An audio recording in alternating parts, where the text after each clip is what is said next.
The Rocky Horror Picture Show wasn't just a campy midnight musical.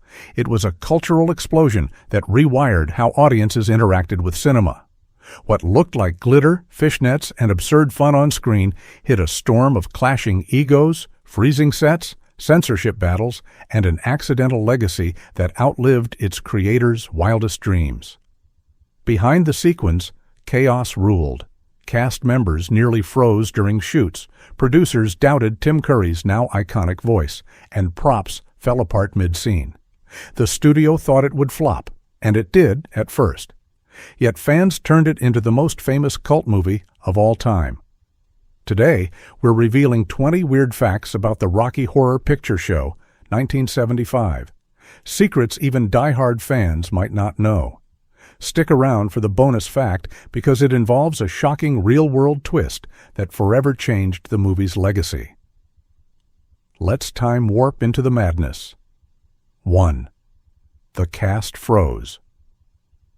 During filming, the glamorous costumes of Rocky Horror weren't made for survival, they were made for shock. The truth? The cast nearly froze to death filming in an abandoned country house in England. With no central heating, stone walls, and constant rain, temperatures dropped to near freezing. Susan Sarandon, wearing little more than lingerie in many scenes, came down with pneumonia during shooting. She later admitted, "I was really sick, but we just kept filming." Director Jim Sharman pushed forward, believing the discomfort added authenticity to the bizarre, haunted vibe of the castle setting. The cast bonded through the misery, even joking that their shivers became part of the film's charm. What audiences saw as sultry sweat and gothic glamour was, in truth, the desperate shivering of performers trying not to collapse. 2. Tim Curry's voice. Almost got him replaced. Tim Curry's transfixing performance as Dr. Frank-N-Furter is the heart of the film. But here's the kicker. Studio executives nearly demanded he change his voice. Curry initially played Frank with a sharp German accent during stage productions. For the film, he switched to a posh, aristocratic tone inspired by Queen Elizabeth II.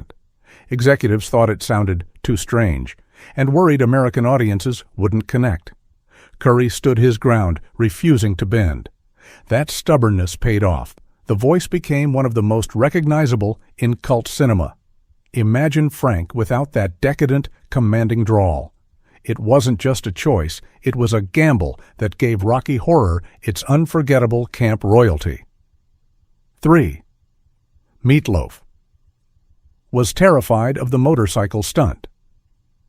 The hot patootie sequence might look like carefree chaos, but it nearly ended in disaster. Meatloaf, playing Eddie, was not a confident motorcyclist. During filming, he crashed into the studio set when the stunt went wrong. To make matters worse, a stand-in who attempted the stunt on Meatloaf's behalf also lost control, hitting walls and injuring himself.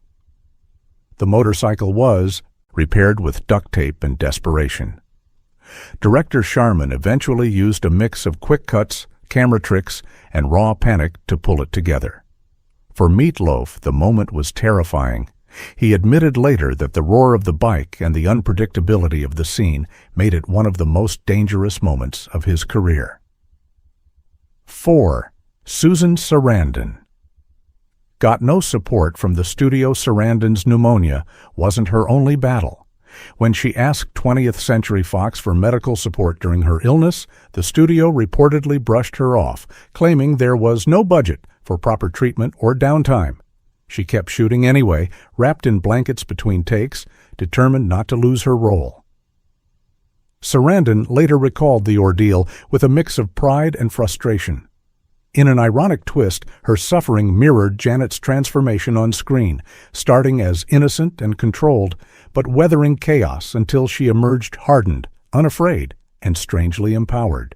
What audiences didn't know, Sarandon's grit behind the scenes matched the resilience of her character, forever binding her to Rocky Horror's rebellious spirit.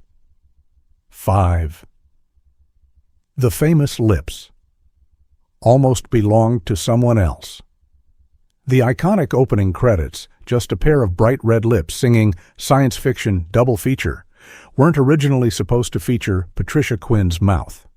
Quinn, who played Magenta, expected to perform the song on screen. Instead, director Jim Sharman had writer Richard O'Brien record the vocals, leaving Quinn's lips silent. As a compromise, her mouth appeared mouthing O'Brien's voice. At first, she was furious, but the imagery became legendary. Those disembodied lips became the poster, the VHS cover, and a pop culture symbol. Audiences assumed they were hers anyway, not her song, not her voice. But her lips became immortal, proving that sometimes compromise creates the most iconic imagery of all. 6. Barry Bostwick injured himself on set. Barry Bostwick, who played the buttoned-up Brad, suffered more than just embarrassment in his tighty-whities. During the time warp sequence, he accidentally smashed his hand against a candelabra while flailing in the group dance. The injury was bad enough that his finger bled through several takes. Instead of stopping production, the crew quickly wrapped his hand and kept rolling. If you watch closely, Bostwick is visibly wincing in parts of the scene, not from acting, but from real pain. It wasn't staged clumsiness. It was an authentic mishap, immortalized in film. Fans often laugh at Brad's awkwardness, never realizing that at least part of that awkward movement came from trying to ignore an injured, throbbing finger while cameras kept rolling. 7. Columbia's tap dance was nearly cut. Little Nell, who played Columbia, dazzled audiences with her glittering tap routine. But here's the wild truth. The number almost didn't happen. Executives thought the extended tap sequence slowed down the film and suggested trimming it. Nell, a trained dancer, fought desperately to keep it. She rehearsed endlessly, even tapping so hard during shooting that her knees bruised and bled under her sequined costume. The cast rallied behind her, insisting the dance was a necessary burst of joy amid the chaos. In the end, the number stayed, and Columbia's frantic tapping became one of the most memorable scenes in the film. Without it, her character would have been overshadowed. With it, she became unforgettable. What looked like manic energy was, in truth, grit, determination, and a refusal to be silenced. 8. The film was a box office disaster. At first, it's hard to imagine now, but the Rocky Horror Picture Show was considered a total failure upon release. When it premiered in 1975, critics dismissed it as nonsense, and audiences barely showed up. Fox pulled it from many theaters after only a week. For most films, that would have been the end, but not this one. Midnight screenings began in New York, and fans returned again and again, shouting at the screen, dressing as characters and throwing props. What wasn't a hit in the daylight became a phenomenon in the dark. The studio's loss transformed into the longest-running theatrical release in film history. It wasn't a flop. It was a slow-burning revolution that rewrote the rules of audience participation forever. 9. The pool scene was ice cold. The climactic pool scene looked sensual, wild, and fun, but filming it was brutal. The water was unheated, and the abandoned mansion's plumbing was unreliable. Cast members jumped into icy water in skimpy costumes, shivering through multiple takes. Tim Curry later joked that he sang louder just to keep his teeth from chattering. Susan Sarandon, already weakened by pneumonia, was forced into the freezing pool and reportedly broke down crying afterward. The irony? On screen, the scene comes across as decadent, lush, and liberating. Behind the scenes, it was grueling punishment. What audiences celebrated as a steamy, surreal moment of cinematic excess was, in reality, a test of endurance that left the cast physically drained and emotionally exhausted. 10. The time warp almost didn't exist. It's shocking but true, the film's most famous song, Time Warp, was written to fill a gap. Richard O'Brien, who wrote the original stage play, realized the show needed a catchy number to energize the audience. The song was almost scrapped during early film rehearsals, with some crew doubting its purpose. but director Jim Sharman insisted it stay. The choreography, with its simple steps, was designed so even the most reluctant audience members could join in. Today, it's the anthem of the film, performed at midnight screenings around the world. Imagine Rocky Horror without it. Not just unthinkable. It would have robbed the movie of its heartbeat. And before we keep going, go ahead and like and subscribe, because the next 10 facts dive into even crazier behind-the-scenes chaos, from Tim Curry's hidden fears to wild audience rituals that shocked theater owners. 11. Tim Curry was almost too intimidating. Off-screen, Tim Curry's Frank-N-Furter was mesmerizing, seductive, and terrifying all at once. But what audiences didn't see is how his commitment to the role spilled over into off-camera moments. Cast members recalled that when Curry stayed in full costume between takes, crew members avoided eye contact, intimidated by his presence. Barry Bostwick once admitted he felt genuinely unnerved being around Curry when he was fully in character. It wasn't just acting, it was transformation. Curry's ability to project dominance and decadence blurred the line between performance and reality. On screen, he commanded, with velvet menace. Off screen, he left co-stars struggling to separate the man from the makeup. What could have been camp parody became a living, breathing embodiment of theatrical danger, and that aura made Frank-N-Furter unforgettable. 12. The set was falling apart. The eerie mansion in Rocky Horror wasn't a Hollywood backlot. It was a crumbling English estate, Oakley Court, already in decay by the 1970s. The roof leaked constantly, forcing crew members to set up buckets between takes. Rats skittered through the halls, and parts of the house were deemed unsafe. During rainstorms, the entire crew worked under dripping ceilings, with electrical equipment at constant risk. The dilapidated setting wasn't just background, it shaped the film's atmosphere. The dripping, shadowy corridors weren't dressed up. They were real. What audiences assumed was intentional Gothic design was, in reality, the product of necessity and desperation. The crumbling estate mirrored the chaos of the characters, blurring fiction and reality into one collapsing, surreal nightmare. 13. Rocky's gold shorts caused chaos. Peter Hinwood, who played Rocky, was cast mainly for his physique, but his iconic gold lame shorts nearly ruined multiple takes. The costume was too tight and prone to tearing. Crew members constantly rushed in with safety pins and tape to keep the shorts intact. Hinwood himself later admitted he was embarrassed wearing so little and felt exposed throughout production. He even confessed that his acting was limited because he was focused on not having a wardrobe malfunction on camera. It wasn't confidence that carried Rocky through those scenes. It was sheer survival against a pair of shorts that barely held together. Fans may have laughed at the absurdity, but behind the glamour, Hinwood was quietly terrified of an accidental reveal that could derail the film. 14. The audience invented the callbacks. What makes Rocky Horror unique isn't just the film, it's the audience. The tradition of shouting lines back at the screen wasn't part of the original release. It began spontaneously in New York midnight screenings. 1. Fan yelled, "Buy an umbrella," when Janet ran through the rain. Others added sarcastic commentary to Brad's dullness. Soon, entire scripts of audience participation developed, and props like rice, toast, and toilet paper became staples. Theater owners were initially horrified by the mess, but instead of stopping it, they leaned in. The chaos became part of the ritual.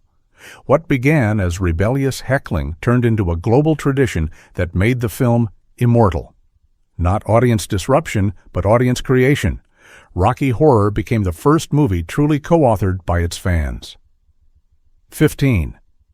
The cast's pay was shockingly low. Despite creating one of the most iconic films in cult history, the cast wasn't paid much. Many worked for modest salaries typical of low-budget productions in the 1970s. Susan Sarandon later revealed that her payment barely covered her living expenses during filming. Tim Curry, despite delivering a career-defining performance, didn't see significant financial rewards from the movie's eventual success. Even Meatloaf, already gaining recognition, was underpaid for his chaotic role. The irony? As the film became the longest-running theatrical release in history, grossing millions over decades, the original cast saw very little of that profit. Their contribution wasn't rewarded in dollars. It was rewarded in eternal cult fame, an artistic legacy built on sacrifice. The makeup was done on a shoestring budget.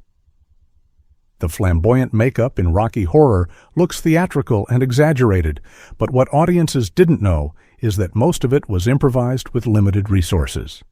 Makeup artist Pierre Laroche, who worked with David Bowie, gave early input, but the actual film relied heavily on the cast applying their own makeup.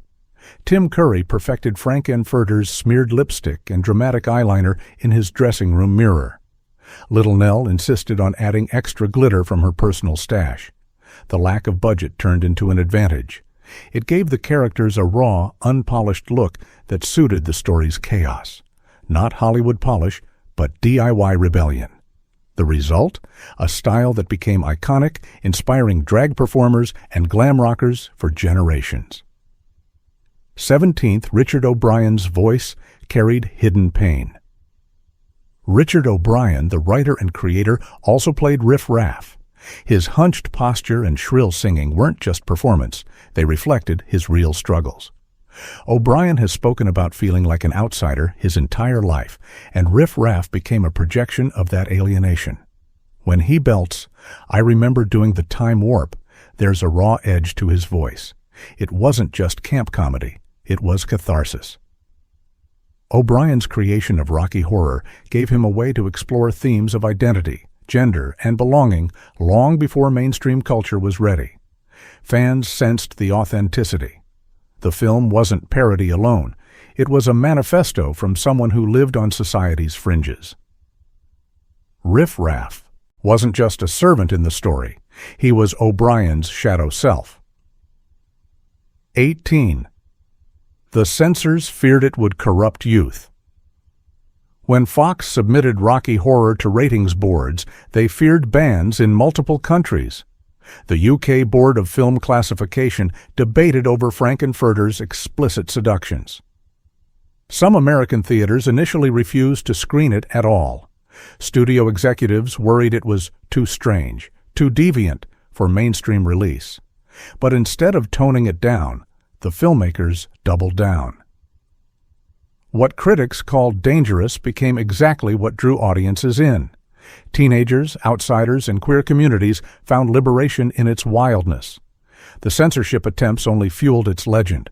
It wasn't a film hidden in shame, it was a film shouted at midnight, louder than the critics' warnings. Ironically, the effort to suppress it made it irresistible. 19. The cast reunion. Was Bittersweet years later, the cast reflected on their experience with mixed emotions. For some, like Susan Sarandon, it was a turning point leading to stardom. For others, like Peter Hinwood, it was the end of their acting careers. Meatloaf admitted that while he loved the film, he didn't fully understand its cult power until much later. Tim Curry grew weary of being typecast as Frank-N-Furter and sometimes avoided talking about the role. Yet when they reunited for anniversaries, the bond resurfaced. They laughed at the hardships, honored the fans, and recognized they had created something bigger than themselves. Not just a film, but a cultural ritual that had taken on a life of its own. 20th. The film saved Fox's midnight movie strategy. Fox originally saw Rocky Horror as a flop, but when it became a midnight hit, the studio realized it had stumbled onto a new model. Midnight movies, once the realm of underground cinemas, suddenly became a commercial strategy. Fox kept Rocky Horror in theaters year after year, letting audience rituals grow. It was never re-released as a traditional blockbuster. Instead, it lived in the margins, redefining success. The studio's failure became its secret weapon. What executives wrote off as trash became the crown jewel of cult cinema, earning more money across decades than some of Fox's supposed hits. It wasn't just survival, it was reinvention, Hollywood learning that sometimes rebellion pays. Bonus fact, the film inspired real-life weddings. Here's the twist even hardcore fans might not know. Rocky Horror didn't just change movies, it changed people's lives. Over the decades, countless fans have held full Rocky Horror-themed weddings, complete with costumes, props, and a time-warp first dance. Some couples even credit meeting their partners at midnight screenings. Richard O'Brien once marveled at how his quirky musical had become a backdrop for real love stories. What began as a chaotic, subversive spoof of sci-fi horror turned into a community builder, uniting outsiders in joy. These film didn't just entertain, it gave people a way to find family. A campy parody somehow became sacred ritual. The Rocky Horror Picture Show wasn't just a movie, it was a survival story of actors battling freezing sets, of a film clawing back from flop to legend, and of fans who turned ridicule into ritual. Its legacy endures not because Hollywood believed in it, but because audiences refused to let it die. If you enjoyed this dive into the madness, hit that like button, subscribe for more untold movie secrets, and remember, don't dream it, be it.